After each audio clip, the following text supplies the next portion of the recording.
തലയ്ക്ക് മുകളിൽ അല്ല കഴുത്തിന് മുകളിൽ തല കാണില്ല എന്നൊക്കെയാണ് പറഞ്ഞത്.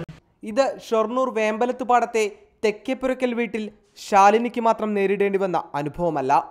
ഒരു പതിറ്റാണ്ടിലേറെയായി 100ഓളം കുടുംബങ്ങൾ ക്വാറി മാഫിയയുടെ ഭീഷണിക്ക് മുൻപിൽ നിശബ്ദരായി ജീവിതം തള്ളി നീക്കുകയാണ്.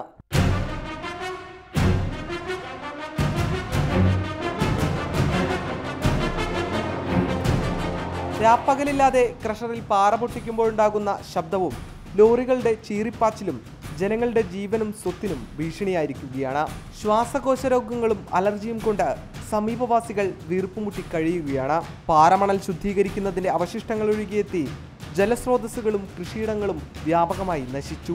ഭൂഗർഭജലം പോലും ലഭിക്കാതെ 100ഓളം കുടുംബങ്ങൾ നട്ടം തിരിയുകയാണ്. ഈ കോരിമലയാളി ഇവിടെ മാക്സിമം ഇവിടെ ഉച്ചിട്ട് മുതലുണ്ടാക്കി കൊണ്ടുവന്ന് ഒത്തു നിൽക്കുന്നത്.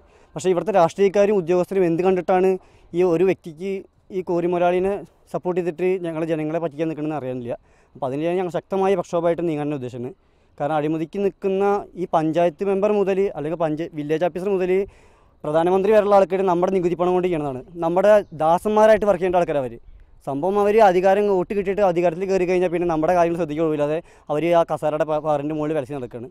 അപ്പോൾ നമ്മുടെ നികുതി പണം കൊണ്ട് ചെയ്യണം നമ്മുടെ ദാസന്മാരാണെന്നുള്ള ബോധം അവർക്ക് വരാനുള്ള കാര്യങ്ങളെയും ചെയ്തിട്ട് മുന്നിലേക്ക് പോകാൻ ഞങ്ങൾ ഉദ്ദേശിച്ചിട്ടുള്ളത്.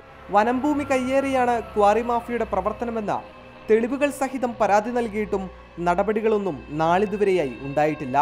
വംശനാശം നേരിടുന്ന മയിൽ, കുരങ്ങ് ഉൾപ്പെടെയുള്ള മറ്റ് അപൂർവ ഇനം പക്ഷികളുടെയും മൃഗങ്ങളുടെയും ആവാസ കേന്ദ്രവും നശിച്ചു. ജനങ്ങൾ ഉയർത്തിയ പ്രക്ഷോഭങ്ങൾ കാണാനും കേൾക്കാനും സാധിക്കാതെ ബധിരമൂകന്മാരായി അധികാരവർഗം മാറി. എന്നിട്ടും പ്രധാനമന്ത്രിക്കും മുഖ്യമന്ത്രിക്കും നിവേദനങ്ങൾ നൽകി നീതിക്കായി കാത്തിരിക്കുകയാണ് ഒരു നാടൊന്നടങ്കം. ക്യാമറമാൻ രമേശ് തന്മാറയ്ക്കൊപ്പം നൗഫൽ നസീർ, റിപ്പോർട്ടർ, പാലക്കാട്.